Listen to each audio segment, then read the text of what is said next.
ChatGPT এর নতুন search engine এখন লাইভ, যা আপনিও ব্যবহার করতে পারবেন। অন্যদিকে গুগল তাদের সার্চ ইঞ্জিনে নতুন কিছু ফিচার এনেছে। আর সবশেষে আমরা কথা বলবো উবার এবং ChatGPT এর মধ্যে যে নতুন পার্টনারশিপ হয়েছে সেটা নিয়ে। ওয়েলকাম ব্যাক সবাইকে, আমি কাউসার। আজকে আমরা কথা বলবো ওপেনএআই একটি বড় নতুন আপডেট নিয়ে। ChatGPT এখন সরাসরি ইন্টারনেট সার্চ করতে পারে। আমার মনে আছে কিছুদিন আগেও যখন একটা লিঙ্ক দিয়ে ChatGPT কে বলতাম যে এই লিঙ্কটা থেকে ইনফরমেশন এনে আমাকে কিছু একটা বলো, তখন সে বলতো যে আমি সরাসরি লিঙ্কে অ্যাক্সেস করতে পারি না, তবে কি টপিক নিয়ে এই লেখাটা আছে সেই টপিকটা যদি আমাকে দাও তাহলে আমি তোমাকে ওই ব্যাপারে কিছু একটা লেখা বের করে দিব। কিন্তু সেই প্রবলেম এখন আর নাই।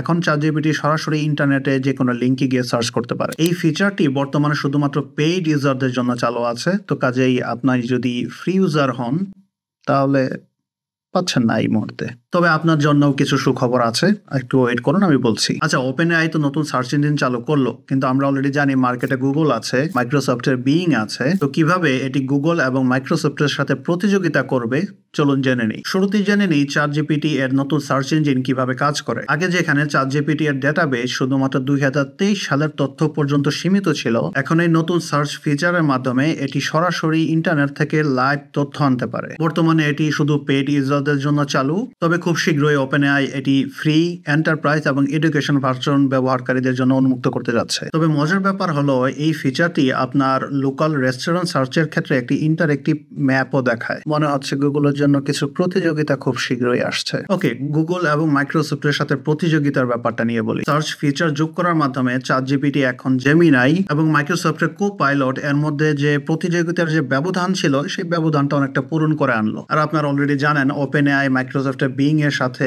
একটা পার্টনারশিপ করেছে, আর সেই পার্টনারশিপের আন্ডারে GPT-4 এর একটি বিশেষ ভার্সন মাইক্রোসফট ইউজ করছে, যাতে করে মাইক্রোসফট দ্রুত এবং প্রাসঙ্গিক ফলাফল ইউজারদেরকে এনে দিতে পারে। এখন গুগলে সার্চ করলে দেখা যায় রেলেভেন্ট ইনফরমেশন না দেখিয়ে বরং এক গাদা অ্যাড বা অ্যাডভার্টাইজমেন্ট দেখায়, যেখানে বেশিরভাগ সময় প্রয়োজনীয় কোনো তথ্য থাকে না। আপনি সার্চ করতে গেছেন ফুটবল, আপনাকে দেখানো হচ্ছে I don't know chemical reaction, মানে কিছু একটা উইয়ার্ড দেখাবে আর কি। সেই দিক বিবেচনা করলে হয়তো এখন অনেক মানুষই গুগলকে ব্যবহার না করে সরাসরি ChatGPT এর সার্চ ইঞ্জিনকে ব্যবহার করাটাকে বেশি পছন্দ করবে, যেহেতু ওইখানে তেমন কোনো বিজ্ঞাপন থাকবে না। আবার আরেকটা সমস্যা আছে, বিজ্ঞাপন নেই তাহলে মানে বিজ্ঞাপন থেকেই তো তারা আর্ন করে টাকা পয়সা। যেহেতু বিজ্ঞাপন নেই তাহলে আসলে ফাঁদটা কোথায়, প্রবলেমটা কোথায় তাহলে? কারণ এমনি এমনি তো ফ্রিতে কোনো কিছু দেওয়ার কথা না। এখানেও একটা ফাঁদ আছে। নর্মাল সার্চ ইঞ্জিন চালনা করতে যে পরিমাণ খরচ হয় তার থেকে বেশি খরচ হবে আপনার সার্চ ইঞ্জিনটি যদি এআই দ্বারা পরিচালিত হয়, কারণ আপনাকে আলাদা করে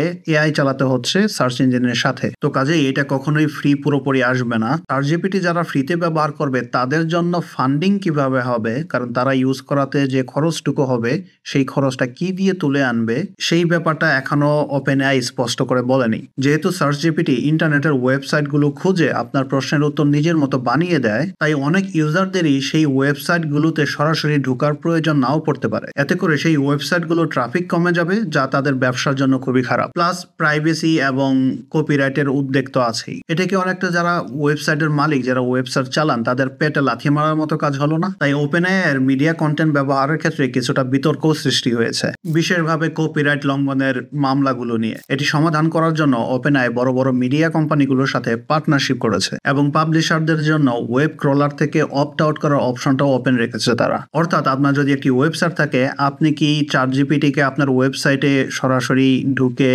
ইনফরমেশন নিতে দিবেন কি দিবেন না সেটা আপনি চুজ করতে পারতেছেন। কাইন্ডা অনেকটা এরকম আর কি ব্যাপারটা। সেই ক্ষেত্রে ChatGPT আপনার ওইখানে থেকে কোনো কিছু বের করে আনতে পারছে না, হয়তো বা গুগল সার্চ রেজাল্টে দেখাবে, আর যথারীতি ওইখান থেকে মানুষজন আপনার ওয়েবসাইটে যাবে এবং আপনার আর্টিকেলগুলো পড়বে। কিন্তু যদি ChatGPT উত্তরগুলো আগেই বের করে আনে আপনার আর্টিকেল থেকে, তাহলে তো আর কেউ আপনার ওয়েবসাইটে ঢুকছে না। সার্চ ইঞ্জিনে অলরেডি আমরা গত কয়েক বছরে দেখেছি এবং এটা নিয়ে বড় বড় মামলার ব্যাপারও হয়ে গিয়েছে যে ফেক নিউজ প্রচুর পরিমাণে ছড়ানো হয় সার্চ ইঞ্জিনের মাধ্যমে। সার্চ ইঞ্জিনের মাধ্যমে বলতে সার্চ ইঞ্জিন সেগুলোকে ভেরিফাই করতে পারে না, কিন্তু আপনি যখন কিছু লিখে সার্চ করেন আপনাকে আসল নিউজগুলো তো দিবেই, আপনাকে ফেক নিউজগুলো সে এনে দেয়। তো ChatGPT এর নতুন এই সার্চ ইঞ্জিনের নির্ভুলতা কতটুকু সেটার গুরুত্ব অনেক বেশি এখানে। যেমন মার্কিন প্রেসিডেন্ট নির্বাচনের প্রেক্ষাপটে ওপেনএআই বলেছিল তারা নির্বাচন সংক্রান্ত সার্চগুলির দিকে বিশেষভাবে নজর দিচ্ছে। তাদের দাবি রিয়েল টাইম ডেটা অ্যাক্সেসের মাধ্যমে ওপেনএআই ভুল তথ্যের পরিমাণ কমাবে এবং নির্ভরযোগ্য তথ্য ও সোর্স প্রদান করবে। তাহলে ChatGPT এর নতুন সার্চ কি ওয়েব সার্চিং পদ্ধতিতে কোনো পরিবর্তন আনবে, সেটা আমরা অদূর ভবিষ্যতেই দেখতে পারবো। কমেন্টে অবশ্যই জানাবেন যে এই ব্যাপারে আপনার কি মনে হয়, এটি কি আসলে গুগলের জন্য একটি সত্যিকারের প্রতিযোগী হয়ে উঠছে? আর যদি আপনি এই ফিচারটি অলরেডি ব্যবহার করে থাকেন তাহলে অবশ্যই কমেন্টে আপনার অভিজ্ঞতার কথা জানাবেন। চলুন এরপর দেখি গুগল তাদের সার্চ ইঞ্জিনে নতুন কি আনলো। গুগলের নতুন এই ফিচারগুলো সার্চের পদ্ধতিকে বদলে দিচ্ছে। তবে কি কন্টেন্ট ক্রিয়েটরদের পেটে লাথি মারছে গুগল? সার্চ জিপিটি আসার সাথে সাথে গুগলও তাদের নতুন কিছু ফিচার নিয়ে আসলো, যেটা দিয়ে হয়তো গুগল ইন্টারনেটে সার্চ করার যে পদ্ধতি, সেই পদ্ধতির চেহারাটাই হয়তো বদলে দিবে। আপনি কি কখনো কোনো খাবারের রেসিপি সার্চ করেছেন গুগলে? করে থাকলে লক্ষ্য করবেন যে কোনো রেসিপির জন্য যখন কোনো ব্লগের লিঙ্ক আসে, সেই ব্লগে ঢোকার পরে ব্লগ যিনি লিখেছেন তার জীবনের পুরো গল্প পড়ে শেষ করে তারপর রেসিপিতে পৌঁছতে হয়। এর পেছনে কারণ আছে এবং এর সাথে সার্চ ইঞ্জিন অপটিমাইজেশনও জড়িত। চলুন দেখি কিভাবে এসইওটা এর সাথে জড়িত। আপনি কি কখনো ভেবে দেখেছেন কেন একটি কেকের রেসিপি দেখার জন্য আপনাকে একটা লেখকের পুরো জীবন কাহিনী পড়তে হয় শুরুতে?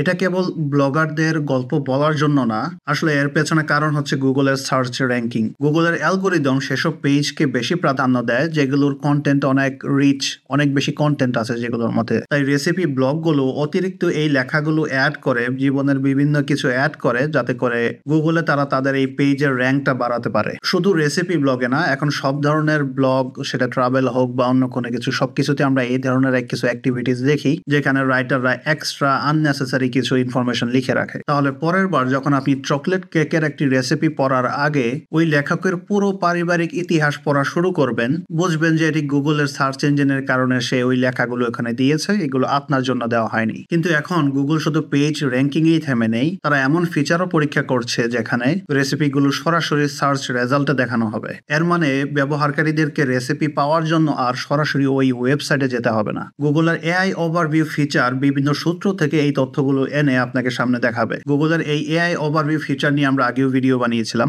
কি শুনে একটু পরিচিত লাগতেছে না বিষয়টা? হ্যাঁ, ঠিক সার্চ জিপিটি এর মতোই কাজ শুরু করেছে তারা। তাহলে যারা কন্টেন্ট ক্রিয়েটর আছে, স্পেশালি যারা লেখালেখি করে বিভিন্ন ব্লগে, গুগল কি তাদের পেটে লাথি মারছে না? সার্চ জিপিটি এর পাশাপাশি এখন গুগলও যদি সরাসরি উত্তর প্রদান করে, তাহলে যারা ব্যবহারকারী আছে তারা কখনোই হয়তো ওই লিঙ্কগুলোতে ক্লিকই করবে না, যদিও সেই লিঙ্কগুলোই হচ্ছে অ্যাকচুয়াল সোর্স যেখান থেকে ইনফরমেশন গুগল আনছে। এটা অনেকটা এমন যেন গুগল নিজেই এখন কন্টেন্ট সরবরাহকারী হয়ে যাচ্ছে, যা কন্টেন্ট ক্রিয়েটরদের জন্য ট্রাফিক পাওয়াটা অনেক কঠিন করে তুলবে। আর ট্রাফিকই যদি না আসে, তাহলে বিজ্ঞাপন এবং বিভিন্ন সাবস্ক্রিপশন থেকে কিভাবে আয় করবে ওয়েবসাইটগুলো? ব্যাপারটা অনেকটা এমন যে আপনি নতুন একটা রেসিপি পোস্ট করলেন আপনার ওয়েবসাইটে, আর গুগল বলছে রেসিপির জন্য খুবই ধন্যবাদ, বাকিটা আমি নিজেই দেখে নেব। যদিও এই পরিবর্তনগুলো আমাদের তথ্য খোঁজার ক্ষেত্রটাকে অনেক সহজ করে তুলবে, তবে কন্টেন্ট ক্রিয়েটরদের উপরে এর প্রভাব অনেক বড় হতে পারে, বিশেষ করে যারা গুগলের ট্রাফিকের উপর অনেক বেশি নির্ভর করে। আপনি কি মনে করেন গুগল এবং সার্চ জিপিটি যে ফিচারগুলো দিচ্ছে, এগুলো কি ওয়েব সার্চিংকে আরো বেশি উন্নত করবে, নাকি এটি শুধুমাত্র কন্টেন্ট ক্রিয়েটরদের পেটে লাথি মারা হচ্ছে আর কিছুই না? যদিও টেকনোলজির এসব উন্নতি দেখে আর এদের পলিসি দেখে কনফিউজিং লাগতেছে নৈতিকতার দিক থেকে, কিন্তু টেকনোলজির অনেক ভালো দিকও তো আছে। তেমনি একটি ভালো দিক নিয়ে এখন কথা বলবো। 40টি শহরে ইলেকট্রিক গাড়ি থেকে শুরু করে সাধারণ গাড়ির চালকদেরকে সাপোর্ট দিচ্ছে চ্যাট জিপিটি উবার অ্যাপের মাধ্যমে। লন্ডনে উবারের গো গেট কনফারেন্স থেকে বড় একটি আপডেট পাওয়া গেল। উবার তার রাইড এবং ডেলিভারি সেবাকে আরো পরিবেশ বান্ধব করার দিকে নজর দিচ্ছে। ইলেকট্রিক ভেহিকল চালকদের জন্য চ্যাট জিপিটি এর মতো নতুন ফিচারও যুক্ত হচ্ছে উবারের অ্যাপে। আপনি কি উবার গ্রিন সম্পর্কে জানেন? এটা উবারের পরিবেশ বান্ধব রাইড শেয়ারিং অপশন। এখন পর্যন্ত উবার 40টি বড় শহরে সম্পূর্ণ ইলেকট্রিক গাড়ি ব্যবহার করা শুরু করেছে। আগে এই উবার গ্রিন অপশনে হাইব্রিড এবং ইলেকট্রিক দুই ধরনের গাড়ি ছিল, কিন্তু এখন থেকে শুধুমাত্র ইলেকট্রিক ভেহিকল যেগুলো সম্পূর্ণ ইলেকট্রিক, সেই গাড়িগুলো থাকবে। এর থেকে বোঝা যায় যে উবারে দিন দিন কত বেশি ইলেকট্রিক গাড়ি যুক্ত হচ্ছে। মার্কিন যুক্তরাষ্ট্র, কানাডা এবং ইউরোপে প্রায় 1,80,000 ইলেকট্রিক গাড়ি আছে উবারের আন্ডারে। যারা কিনা একটি পরিবেশ বান্ধব রাইড চান, তাদের জন্য উবার এখন প্রেফারেন্স সেট করার একটি অপশন চালু করেছে। আপনি ধরুন উবার থেকে একটি গাড়ি অর্ডার করলেন, যেটি আসতে 8 মিনিট সময় দেখাচ্ছে, 8 মিনিটের মধ্যে গাড়িটি এখানে আসবে। তবে তার খুব কাছে আরেকটি ইলেকট্রিক গাড়ি আছে যেটা হয়তো বা 10 মিনিট লাগবে আসতে। যেহেতু ডিফারেন্সটা 2 মিনিট, উবার যেটা করবে প্রথমেই সেই ইলেকট্রিক গাড়িটাকে আপনার কাছে পাঠিয়ে দিবে। এই খুব ছোট্ট একটা টুইক যাত্রীদেরকে ইলেকট্রিক গাড়ি চুজ করা বা পরিবেশ বান্ধব রাইড চুজ করার ক্ষেত্রে একটা অটোনমি প্রোভাইড করবে। নর্থ আমেরিকা এবং ইউরোপ 2030 সালের মধ্যে সম্পূর্ণ কার্বন ইমিশন ফ্রি হতে চায়, এটা তাদের একটা লক্ষ্য। আর এর মাধ্যমে দেখাই যাচ্ছে যে উবার সেই লক্ষ্যটাকেই সমর্থন করছে। আর শুধু এইটুকুই না, উবারের নতুন একটি সংযোজনও আছে। উবার তার চালকদের জন্য নতুন করে অ্যাপের মধ্যে ChatGPT অ্যাড করেছে, যাতে করে চালকরা ইলেকট্রিক ভেহিকল সম্পর্কে বিভিন্ন প্রশ্নের উত্তর খুব সহজে পেয়ে যেতে পারে। 2025 সালের শুরুর দিকে এই চ্যাটবটটি চালু হবে উবার অ্যাপের মধ্যে, যা চালকদের গাড়ির মডেল সিলেকশন, চার্জিং স্টেশনের লোকেশন এবং গাড়ির রেঞ্জ নিয়ে, যে গাড়িটি কত দূর যাবে, কি সমাচার, সেই সমস্ত রেঞ্জের ব্যাপারে বিভিন্ন প্রশ্নের উত্তর দিবে। গুগলে কষ্ট করে না খুঁজে এখন চালকরা উবার অ্যাপে সরাসরি সঠিক উত্তরটি পেয়ে যাবে।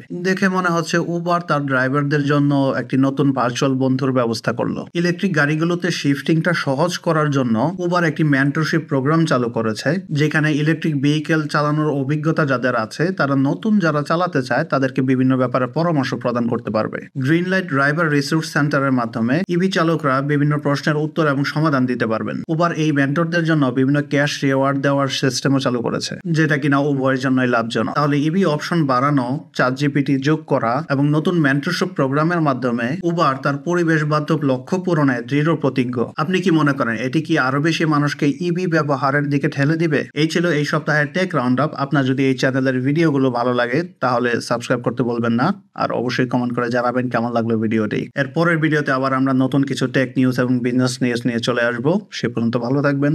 Bye bye.